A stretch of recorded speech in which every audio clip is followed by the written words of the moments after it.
Right now আমরা আছি সিলেটে। সিলেটের পাশের উপজেলা শ্রীমঙ্গল ঘুরে যদি প্রাকৃতিক সৌন্দর্য মণ্ডিত সিলেট শহরের এই সৌন্দর্য না দেখি তাহলে কি হয় gas. Hey gas, welcome back to my vlog. আমরা গত দিন রাতে শ্রীমঙ্গল থেকে সিলেটে এসে আমাদের হোটেলে চেক ইন করি, আর এইটা হচ্ছে হোটেল আলাক্সা। আমাদের রুমটা কিন্তু খুবই সুন্দর এবং বেশ বড়, আর এই রুমের সাথে সব ধরনের ফ্যাসিলিটিস ছিল। মানে আমরা বাজেটের মধ্যে একদম বেস্ট একটা হোটেল পেয়ে গেছিলাম। ওয়াশরুমটা দেখতেই পাচ্তেছেন, একদম নিট অ্যান্ড ক্লিন। অনেক সকালে আমাদের ঘুমটা ভেঙে যায়, আর আজকে আমরা সিলেট এক্সপ্লোর করবো। দ্যাটস ওয়াই সবাই অনেক বেশি এক্সাইটেড। আমার সাথে আজকে কিন্তু বাপ্পি আছে, সাব্বির আছে। যাই হোক, আমরা একদম সকালে খেতে চলে আসি আগে গুলিস্তান রেস্টুরেন্টে, আর এখান থেকে একদম হালকা নাস্তা করে নেই, পরোটা, ডাল, ডিম দিয়ে। দেন খাওয়া দাওয়া শেষ করে দেখি আমার পকেটে টাকা নাই। ভাগ্যক্রমে পাশে একটা বুথ ছিল। এনিওয়ে, সিলেটের দরগা রোডটা কিন্তু খুবই সুন্দর। এইটা যে দেশের কোন একটা রাস্তা বোঝাই যায় না, বাংলাদেশের প্রথম তারবিহীন রাস্তা। প্রথমে আমরা যাচ্ছি হযরত শাহজালাল রাদিয়াল্লাহু আনহু এর মাজারে, আর ভেতরে এত কবুতর দেখে আমি একদম অবাক হয়ে গেছি। অলৌকিক একটা ব্যাপার হলো, এই কবুতরগুলো ভেতরে একদমই নোংরা করে না, এবং এখানে নাকি সোনার শিং মাছও দেখতে পাওয়া যায়, যেটা দেখার জন্য আমি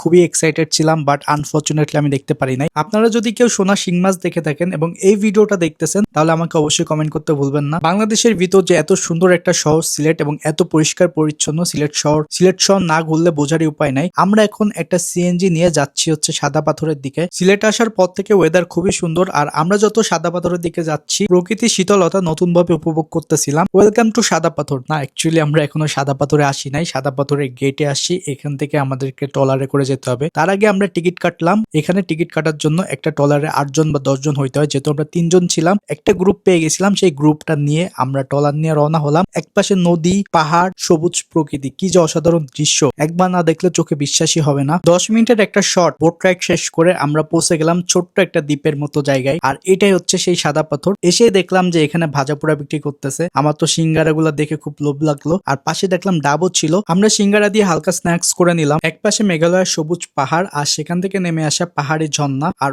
অন্য পাশে পাথুরে নদী। এই জায়গাটার সৌন্দর্য বহুগুণে বাড়ায় দিছে। এত সুন্দর যে জায়গা বাংলাদেশের মধ্যে আসে, বাংলাদেশ এক্সপ্লোর না করলে আসলে বোঝাই যায় না। প্রকৃতির গল্প এখানে আসলে একটু ভিন্ন, শুধু চোখে দেখা নয়, এখানে আসলে আসলে মন ছুঁয়ে যায়। যেহেতু পাশে ইন্ডিয়া, আর এখানে দেখলাম ছোট একটা মার্কেটের মতো, যেখানে কিনা ইন্ডিয়ার অনেক কিছুই পাওয়া যাচ্ছিল, চকলেট থেকে শুরু করে আরো অনেক কিছু, যেগুলোর দাম মোটামুটি রিজনেবল। তো আমি নিজের জন্য কিছু চকলেট নিলাম। পাহাড় আর পাথুরে নদীর মাঝে এক কাপ চা হাতে আমরা সানসেট উপভোগ করে রওনা দিলাম সিলেটের পথে। সিলেট কিন্তু শুধু বাংলাদেশ না, এটা দক্ষিণ এশিয়ার অন্যতম ধনী একটা জেলা। 2 থেকে 2.5 ঘন্টার মতো সময় লাগে আমাদের সিলেটে ব্যাক করতে। ব্যাক করেই আমরা হোটেলে চলে আসি, এন্ড হোটেলে একটু রেস্ট করে আবার বেরিয়ে পড়ি ডিনার করতে। আমরা চলে আসি পানসি রেস্টুরেন্টে, আর এটা কিন্তু সিলেটে খুবই ফেমাস। পানসি রেস্টুরেন্টটা কিন্তু বেশ সুন্দর, সিমসাম। আমরা এখানে তাদের মেনু দেখে খাবার অর্ডার করি। আমাদের মেনুতে ছিল ভাত, মাংস, সবজি এবং অনেক রকমের ভর্তা। সিলেটে খাবারের টেস্ট যেমন অনেক মজা, তেমন অনেক কম প্রাইজের মধ্যে পাওয়া যায়, আর তাদের আতিথেয়তা দেখে আপনি একদম মুগ্ধ হয়ে যাবেন। ডিনার শেষ করে একদম পানসি হোটেলের পাশেই দেখলাম